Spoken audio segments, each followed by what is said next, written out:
الدرس 20. Ventesima lezione. أين يمكننا أن نتغدى أو نتعشى؟ Dove si può pranzare o cenare? التعريف. Sì, قد يكون تعريبها ضمير المتكلمين المستتر أو الظاهر نا، وقد يكون المرء أو يكون باستعمال صيغة المجهول. dove si può pranzare? أين يمكننا تناول الغداء؟ Quel che, الذي، ما، quello che, ذاك الذي.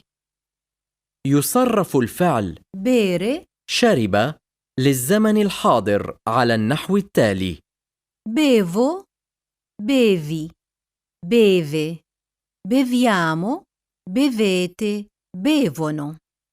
Il pasto, الوجبة، il pranzo, الغداء، la merenda, العصرية، il bicchiere, الكأس، oppure أو وإما، la cannuccia, القشة، la bottiglia, القنينة، la tazza da caffè.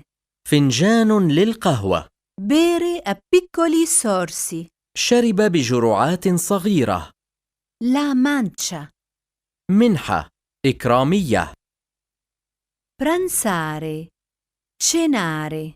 تغدى، تعشى، Spendere. أنفق. التطبيق. Come si chiama il pasto che si fa a mezzogiorno? ماذا نسمي الوجبة التي نتناولها ظهرا؟ Si chiama pranzo. نسميها غداء. A che ora si fa la merenda? في أي وقت نتناول العصرية؟ Alle 5. في الساعة 5. Come si beve? كيف نشرب؟ Si beve col bicchiere. نشرب بكوب. Come si beve l'aranciata? كيف نشرب عصير البرتقال؟ Con la cannuccia o alla bottiglia? بقشة أو بالقنينة. Dove si beve il caffè? أين نشرب القهوة؟ Il caffè si beve a casa o al bar, in una tazza da caffè. نشرب القهوة في البيت أو في المشرب في فنجان للقهوة. Come si beve il caffè? كيف نشرب القهوة؟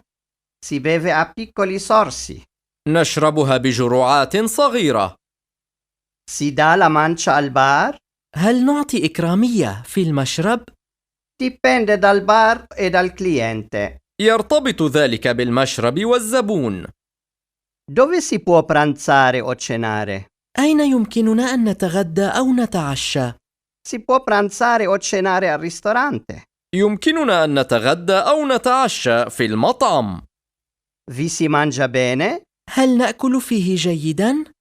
Dipende da quel che si spende. يرتبط ذلك بما ننفقه. نأكل المعكرونة بالشوكة. Gli spaghetti si mangiano con la forchetta. التعريف: إذا كان الفاعل الحقيقي جمعاً كان الفعل جمعاً، نحو Si mangiano gli spaghetti. تؤكل المعكرونة، نأكل المعكرونة. فاعل في الإيطالية، نائب فاعل في العربية، أو مفعول به. تأتي Solo, بمعنى وحيد، وحده، فتكون صفة. soltanto, فقط، فحسب. لكن solo, تأتي غالباً لتعديل معنى الفعل أو النعت.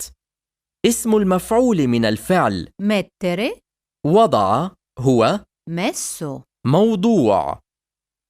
Il coltello, السكين، la forchetta, الشوكة، il cucchiaio, الملعقة، le posate, أدوات المائدة، il cucchiaino, ملعقة صغيرة، il piatto, الصحن، الطبق، la pasta al forno. المعجنات في الفرن. Certo. مؤكد، طبعاً. التطبيق: Come si chiamano i coltelli, le forchette, i cucchiai messi insieme? ماذا تسمى السكاكين والشوكات والملاعق الموضوعة معاً؟ Si chiamano posate. تسمى أدوات المائدة. Dove si mettono le posate? أين توضع أدوات المائدة؟ Il cucchiaio si mette davanti al bicchiere. Il coltello e il cucchiaio a destra del piatto. La forchetta a sinistra.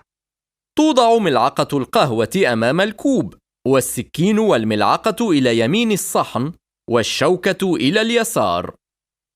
Come si mangia la pasta al forno? كيف تؤكل المعجنات في الفرن؟ Con la forchetta e col coltello. بالشوكة والسكين. E gli spaghetti si mangiano con la forchetta e il cucchiaio? والمعكرونة هل تؤكل بالشوكة والملعقة؟ No, gli spaghetti si mangiano con la sola forchetta.